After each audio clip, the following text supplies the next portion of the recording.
जी, lesson number 6 में हमारे पास आ रही है प्रोडक्शन कॉस्ट। जी students, MGD 402 lesson number 6। Previous lessons में हमने cost of goods sold statement के बारे में डिस्कशन की। ठीक है, कुछ रेशियोज हमने डिस्कस की। अब हम बात करेंगे प्रोडक्शन कॉस्ट के हवाले से। हमारे पास तीन तरह की टोटल कॉस्ट होती है। एक मटेरियल कॉस्ट है, एक लेबर कॉस्ट है और एक एफओएच कॉस्ट है। जो तो होती है मटेरियल कॉस्ट और लेबर कॉस्ट, इसको प्राइम कॉस्ट कहते हैं।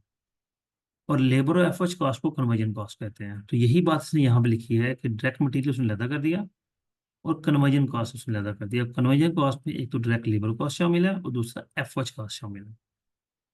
ठीक है। अब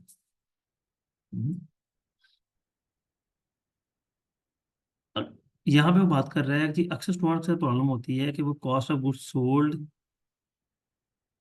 कैलकुलेट नहीं कर पा रहे होते क्योंकि उसके पास फिनिश गुड्स इन्वेंट्री नहीं होती।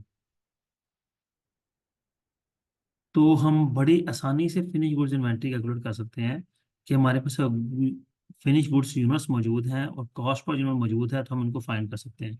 अब कॉस्ट पर यूनिट कहाँ से निकलेगी? कॉस्ट पर यूनिट हम निकालेंगे cost of goods manufactured divide by number of units manufactured.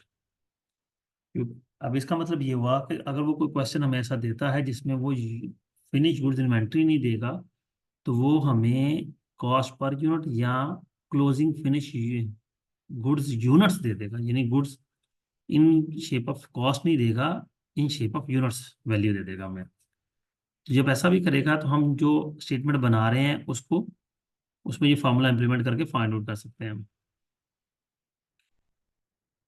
एक प्रैक्टिस प्रॉब्लम यहाँ से डिस्कस भी कर लेते हैं। देखिए, उसने फिनिश गुड्स ओपनिंग इन्वेंटरी दी लेकिन क्लोजिंग नहीं दी। लेकिन उसने क्या कहा है? उसने कहा है कि फिनिश गुड्स जो क्लोजिंग है वो 420 यूनिट्स है। तो अब क्या करेंगे हम? एक मटेरियल परचेज हमारा आ गया। कन्वर्जन कास्ट 2,14,400 की है।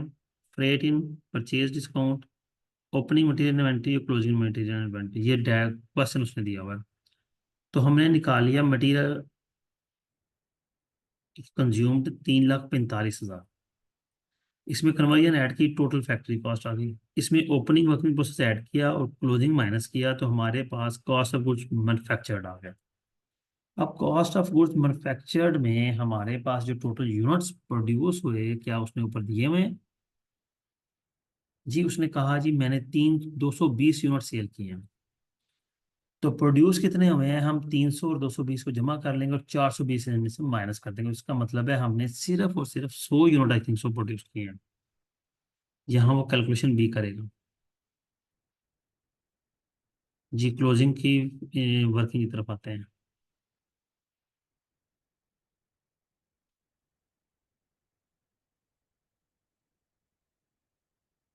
ओके ओके ओके, 3880 यूनिट पहले थे ओपनिंग हमारे पास, यानी कि जो हमने प्रोड्यूस किए हैं। ये ओपनिंग क्लोजिंग हो गई, 4,000 यूनिट्स जो है वो प्रोड्यूस हुए हैं। तो हम 6 लाख को 4,000 पे डिवाइड करेंगे तो 1,50,000 आ जाएगा।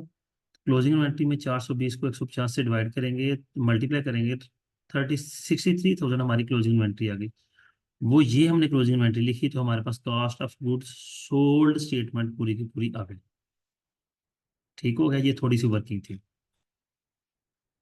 नेक्स्ट भी असाइनमेंट क्वेश्चन है, क्वेश्चन नंबर 2 रिक्वायर्ड। जी, ये इंशाल्लाह क्वेश्चन नंबर 2 मैं आपको सॉल्व करके दूंगा क्योंकि बड़ा मजे का क्वेश्चन है। काफ़ी कुछ इसमें फाइंड आउट करना है, तो ये इंशाल्लाह अब जब करेंगे तो आपको इंटरेस्टिंग भी लगेगा। जी, ये लेसन नंबर 6 था हमारा।